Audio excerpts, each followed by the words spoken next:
You are 12 years old and today you steal a loaf of bread. Not because you are evil. Hunger just has a very convincing voice. 3 days later, you become a pirate. At 12, that sounds incredible. Mostly because you imagine freedom, treasure, and nobody explaining the diseases.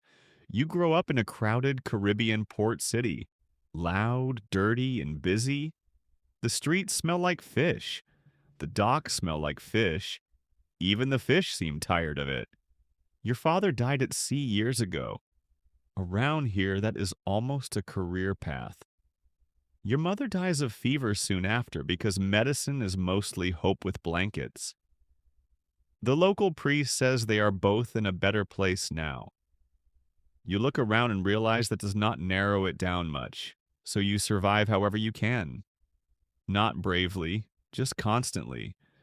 Odd jobs, cargo, stolen food, and shopkeepers taking bread personally. For most children, childhood means games. For you, it means escape routes. Then one afternoon, you get caught stealing bread. Justice finally finds lunch. The authorities drag you in and offer two choices. Very generous, very awful. First choice, prison. Dark, crowded, and honest about being terrible. Second choice, a merchant ship. Also terrible, but with better scenery. You choose the ship. Congratulations! You pick the prison that moves. Life aboard the merchant vessel becomes miserable almost immediately. Efficient. You wake before sunrise because apparently sleep is for people with money. Then you work until sunset, while your body slowly files a complaint. The food looks like it already lost a fight before reaching the bowl, and the captain hates you before you even earn it. Impressive leadership. Months pass, same cargo, same ocean, same captain yelling at children. Until one morning the deck feels too calm. That is never good. Sails on the horizon! The lookout screams, ruining everyone's quiet misery. The crew panics instantly, proving courage works better before danger arrives. Even the captain panics, which feels extremely bad for morale. He shouts useless orders like confidence might scare the ocean away. Then you see it.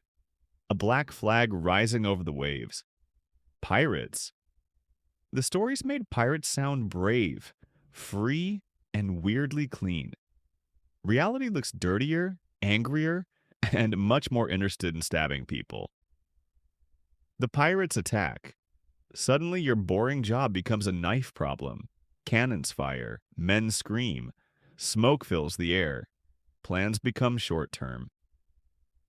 The battle lasts less than 10 minutes. Your side does not perform well.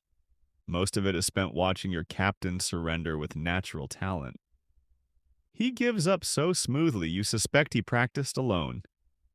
The pirates steal the cargo, money, weapons, and everyone's remaining pride. Then a pirate offers you a place on their ship. You accept immediately. Compared to this job, piracy has better marketing.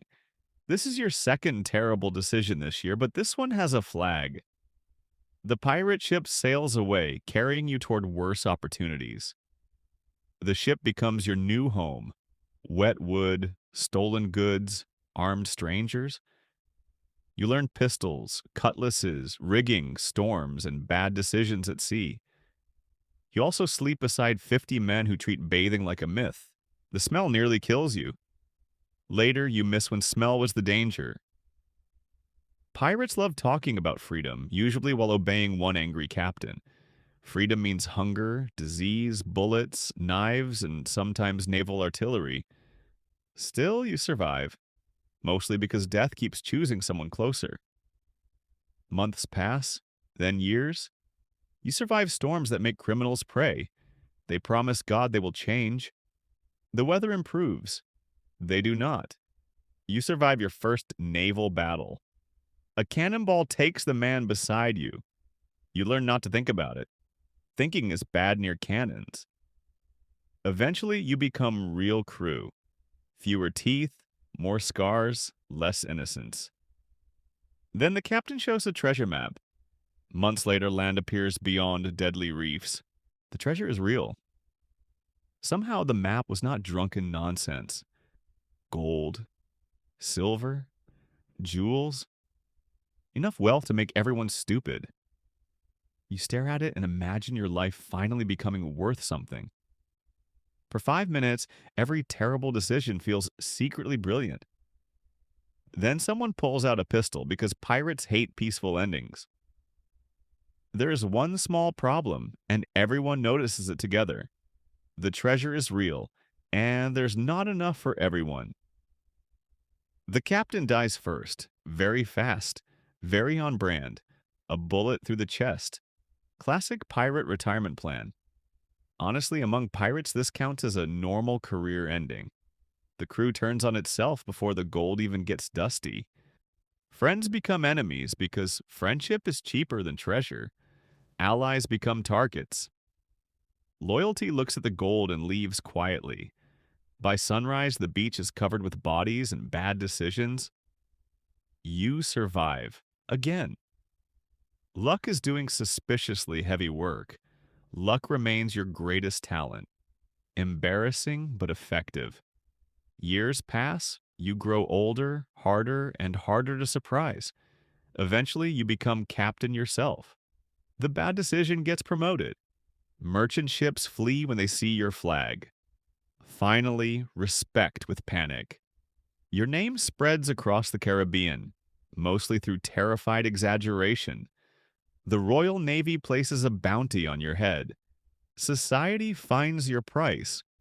You finally have everything you wanted: money, power, and command. Money buys comfort. Power buys silence. Respect is still negotiable. Well, fear. But fear does a very good impression of respect, which is close enough as long as nobody looks happy near you. Then one night, your first mate betrays you.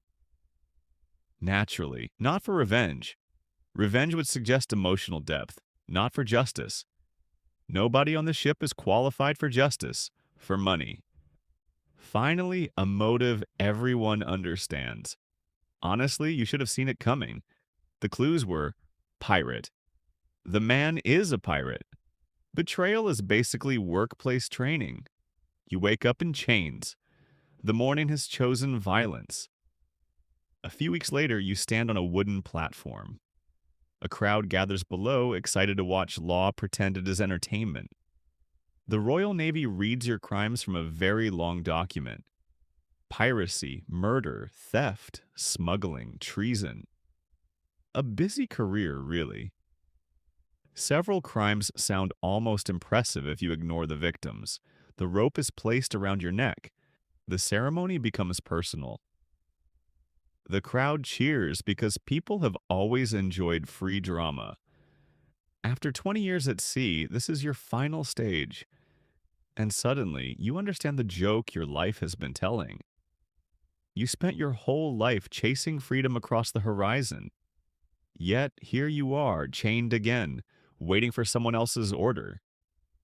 Stronger men always held the leash. Only the uniforms changed. Then the trap door opens. Gravity handles the final paperwork, and your story ends. No speech, no treasure, just silence. Just like thousands of pirates before you, the legend closes badly. The sea does not remember your name. It has drowned better men. The treasure does not matter anymore. Gold is useless to the dead. The freedom you chase still floats somewhere beyond the horizon. It lasted much less time than you expected. That is the joke. In the port, your wanted poster starts peeling from the wall. Piracy promised freedom, but mostly changed who held the chain. The chain remains. The flag changes. The story sells better, and for a while you had a ship, a flag, and a feared name. Not freedom, but one hell of a story.